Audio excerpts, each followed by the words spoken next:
Hello बच्चों।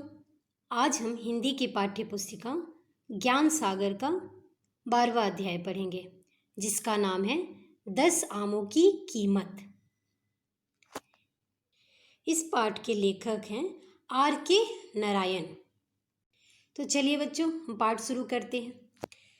गर्मियों की छुट्टियों के तीसरे दिन पिताजी ने स्वामीनाथन को घर से बाहर निकलते देखा तो आवाज़ देते हुए बुलाया। पिताजी छोटे आंगन में धोती बनियान पहने खड़े थे। स्वामी जी को उन्हें इस पोशाक में देखना अच्छा नहीं लगता था, क्योंकि इसका मतलब होता था कि वे निकट भविष्य में बाहर निकलने वाले नहीं हैं। बच्चों, आप भी गर्मी छुट्टी में जब घर पे रहते हो तो आप भी दिन भर आप इधर उधर काम करते रहते हो, खेलते रहते हो या फिर कुछ भी करते रहते हो, पढ़ाई तो करते नहीं हो। तो वैसे ही स्वामीनाथन भी तो था, गर्मी की छुट्टी थी तो वो अपना एक्साइटमेंट में था। लेकिन उसके पापा जब ड्यूटी ऑफिस नहीं जाते थे तो उसे लगता था पापा रहेंगे तो पढ़ाई के लिए बोलेंगे।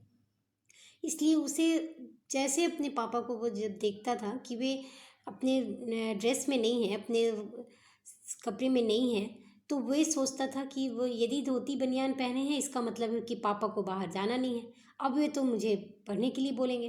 तो वो जैसे पापा को इस कपड़े में देखता था बस वो उदास हो जाता था। कहाँ जा रहे हो? पिता ने पूछा। स्वामीनाथन ने जवाब दिया, कहीं भी नहीं। कल शाम इसी वक्त कहाँ गए थे? स्वामीनाथन फिर जवाब देता है, यही था। तुम झूठ बोल रहे हो, तुम यहाँ नहीं थे और अब बाहर नहीं जाओगे, बैठकर पढ़ो। देखा बच्चों, जैसे पिताजी जब घर पे रहते हैं तो वे यही बोलेंगे कि इधर उधर घूमो नहीं या बदमाशी नहीं करो, सिर्फ पढ़ाई करो, मन लगाओ पढ़ने में। तो वैसे ही स्वामीनाथन भी था। स्वामीनाथन भी छुट्टियों में अपने परेशानी करते रहता था, कुछ कुछ इधर उधर का काम करता, खेलता, कुछ भी करता रहता था, पढ़ाई से बहुत दूर भागता था। और स्वामीनाथन ये भाग जाते थे कि पापा घर पे हैं तो वो तो बोलेंगे ही पढ़ने। पिताजी पहले बोलते हैं कि पहले सफाई करो, मेज की सफाई करो। स्वामीनाथन करना शुरू कर देता है और मन ही मन सोचता है, यदि छुट्टियों में भी पढ़ना है तो फिर छुट्टियां दी ही क्यों जाती है। मतलब स्वामीनाथन तो छोटा बच्चा है, वो समझता है कि छुट्टी मतलब पढ़ाई से एकदम छुट्टी, पढ़ाई करना ही नहीं है, और वो इसीलिए पढ़ाई भी नहीं करना चाहता है। लेकिन उसके पापा उसे पढ़ने पे जोर डालते हैं। आधे घंटे बाद स्वामीनाथन पिताजी के कमरे में स्लेट पेंसिल लेकर बैठा था। पिताजी ने गणित की पुस्तक खोली और उसे लिखवाया। राम के पास 10 आम है जिनसे वह 15 आने कमाना चाहता है। कृष्ण को सिर्फ 4 आम चाहिए। कृष्ण को कितने पैसे देने पड़ेंगे? बच्चों आमों की बात सुनने पे मुंह में पानी आने लगा स्वामीनाथन के मुंह में। राम ने 10 आमों की कीमत 15 आने क्यों रखी? राम किस तरह का आदमी था? मतलब मैथ्स के विषय में स्वामीनाथन बहुत कमज़ोर था। वह मैथ्स को देख के ही पहले ही डरने लगता था। और ये जब यूनिटरी मेथड का आप पढ़ते हो ना, 6 में पढ़ाई शुरू की हो ना यूनिटरी मेथड, तो इसी से आधारित प्रश्न था। तो स्वामीनाथन के जो पिताजी थे वो इसी पे आधारित प्रश्न देते हैं और उसे हल करने के लिए कहते हैं। लेकिन स्वामीनाथन जो कि पढ़ाई से और भी मैथ सब्जेक्ट से बहुत ही दूर रहना चाहता है, उसके लिए तो विकट समस्या थी। इसलिए वो सोच में पड़ जाता है कि ये 4 आने का क्यों बात हुआ। पिताजी पूछते हैं, हो गया सवाल का जवाब? तब स्वामीनाथन बोलता है, पिताजी आप ये बताएंगे कि आम मीठे थे, पके थे या कच्चे थे? मतलब वो किसी भी तरह से वो सवाल का जवाब नहीं देना चाहता था, उस मैथ्स को करना ही नहीं चाहता था। इसलिए तरह तरह का बात बनाने लगा। और उसके पिताजी उतने ही सख्त, वे डांटते और बोलते, जल्दी करो, पहले सवाल हल करो, बाद में बताऊंगा। स्वामीनाथन को लगा यह बिल्कुल लाचार है, वो बिल्कुल लाचार हो गया। काश पिताजी बता देते कि कच्चे आम थे या पके। बाद में उन्होंने बताया भी तो वह किस काम का। उसे पक्का विश्वास था कि सवाल इसी जवाब में सुननी पड़ेगी। 10 कच्चे आमों के लिए 15 आने की मांग करना एकदम गलत है।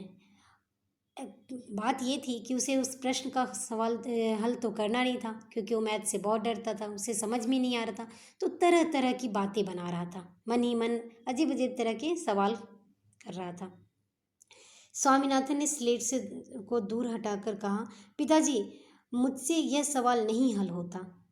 क्या बात है, तुम इस तरह तुम इतना आसान सवाल का हल भी नहीं निकाल सकते? हमें स्कूल में यह नहीं पढ़ाया जाता।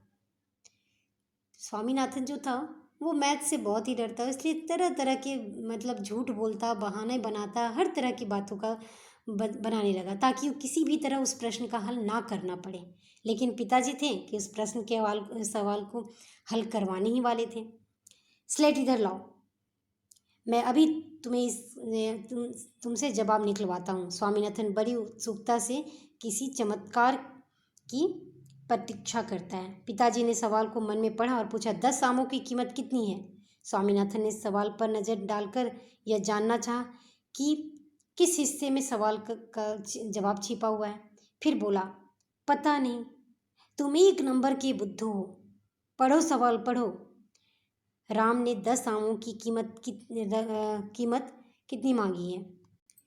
15 आने, स्वामीनाथन ने कहा, किंतु उसका मन मानने को तैयार नहीं। वो किसी भी तरह इस सवाल से वो भागना चाहता था, ताकि मुझे ये सवाल नहीं करना पड़े।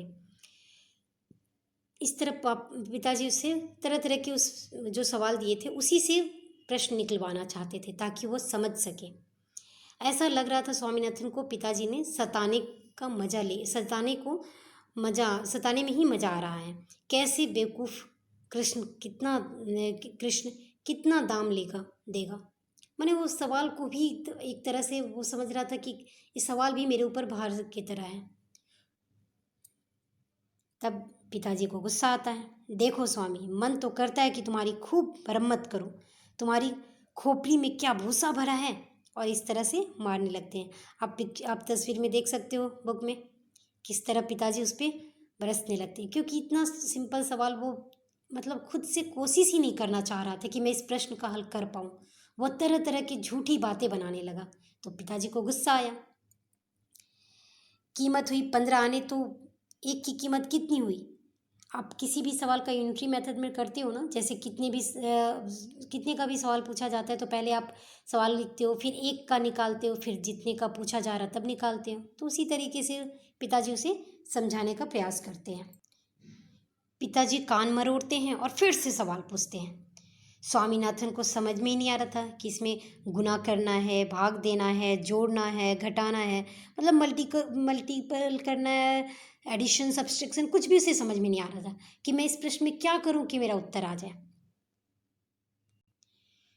पिताजी जितने ही सवाल पूछते वो इतना ही उसे लगता कि यदि पापा को सिर्फ दाम ही जाननी है तो क्यों नहीं बाजार जाके पूछ के आ जाते हैं कि 10 आमों की कितनी कीमत है, 4 आमों की कितनी कीमत है, उन्हें पता चल जाएगा। मुझे क्यों परेशान कर रहे हैं? क्योंकि किसी भी तरह से इस मुसीबत से वो छुटकारा चाहता था। पिताजी मैंने भी जब देखा कि यह जवाब नहीं दे पाएगा और ये बिल्कुल इसका मन नहीं लग रहा, तब वो बताने लगते हैं कि 1 आमों की कीमत होगी 15/10। अब इसे सरल करो। स्वामीनाथन के पिताजी फिर से सवाल देते हैं और उसी सवाल को हल करने बोलते हैं। डर कर स्वामीनाथन बोलता है, पिताजी मेरी स्लेट दीजिए, मैं उसे हल करके देखता हूँ। थोड़ी देर तक हल करने के बाद उसका आता है 3/2। उसे उम्मीद थी कि उत्तर तो गलत ही होगा। पिताजी ने कहा, बहुत अच्छे, इसे भी सरल करो। 1 घंटा यातना झेलने के बाद स्वामीनाथन ने घोषणा की, कृष्ण को 6 आने देने होंगे। इसके साथ ही वह रो पड़ा, क्योंकि वह थक चुका था इस प्रश्न से। शाम 5 बज गए थे।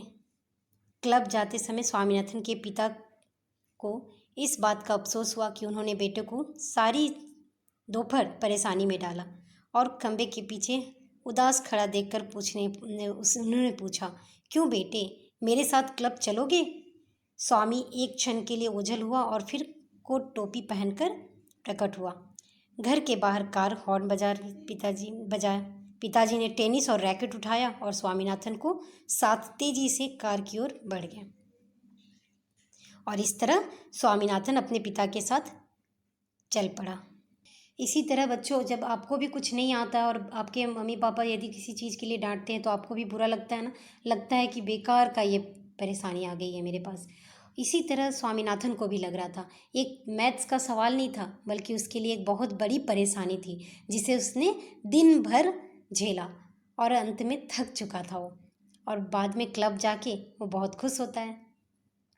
तो बच्चों, इस पाठ का अर्थ यह है कि हमें भी छुट्टियों में खेलना भी चाहिए और पढ़ाई भी करनी चाहिए। ऐसा नहीं कि पूरा छुट्टी खेल में बिताकर और बड़ों को भी परेशान करें और खुद भी पढ़ाई से दूर रहें।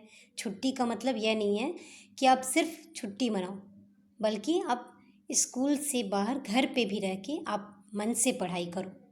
कम टाइम के लिए, लेकिन पढ़ाई ज़रूरी है बेटा, इसीलिए पढ़ाई हमें करनी चाहिए। जिस तरह स्वामीनाथन ने इस पाठ में अपने पिता के साथ परेशान हुआ था, वैसे नहीं परेशान होना है, बल्कि मन से पढ़ोगे तो तुम्हें भी परेशान नहीं होना पड़ेगा। तो ये पाठ समाप्त होता है। धन्यवाद बच्चों, और वीडियो को लाइक, शेयर और सब्सक्राइब करना ना भूलें।